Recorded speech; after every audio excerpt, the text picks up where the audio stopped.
Halo, assalamualaikum. Nya, nya dia kenal dengan Jarawi ya kan? Kejarawanya.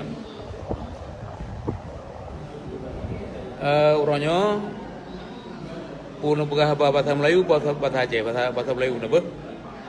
Hari ini merupakan sidang saya yang ke-19 kali.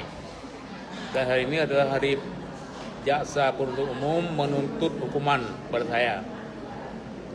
Kalau saudara-saudara alum di Aceh nonton persidangan bergen, ini nanti negalen bahwa ubena saksi, semua saksi yang dipanggil oleh jaksa dan yang kami hadirkan, tidak ada yang menunjukkan, tidak ada yang menyaksikan, tidak ada yang beri keterangan bahwa saya bersalah melakukan korupsi. Jadi semua orang sudah tahu bahwa di Jakarta, apalagi di Aceh, kasus ini bukan kasus korupsi. Kasus ini adalah kasus politik. Ada orang yang nggak suka terhadap saya menjadi gubernur. Ada orang yang mencegah saya agar tidak menjadi tokoh Aceh. Ada yang ketakutan. Tapi bukan kita orang Aceh, bukan sama Aceh.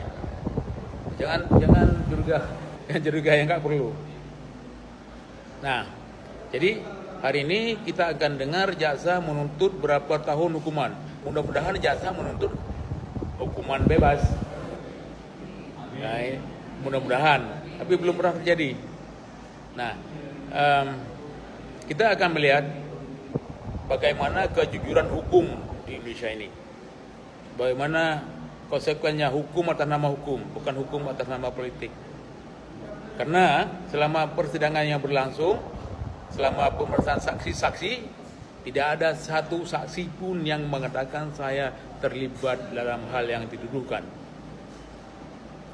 Nah, jadi kepada teman-teman, kepada rakyat Aceh,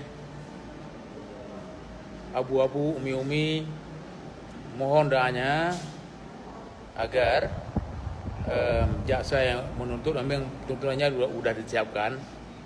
Nanti berdoa agar hakim memutuskan saya tidak bersalah karena memang tidak bersalah. Ya demikian, semoga dikabulkan Allah apa yang kita doakan. Wassalamualaikum warahmatullahi wabarakatuh.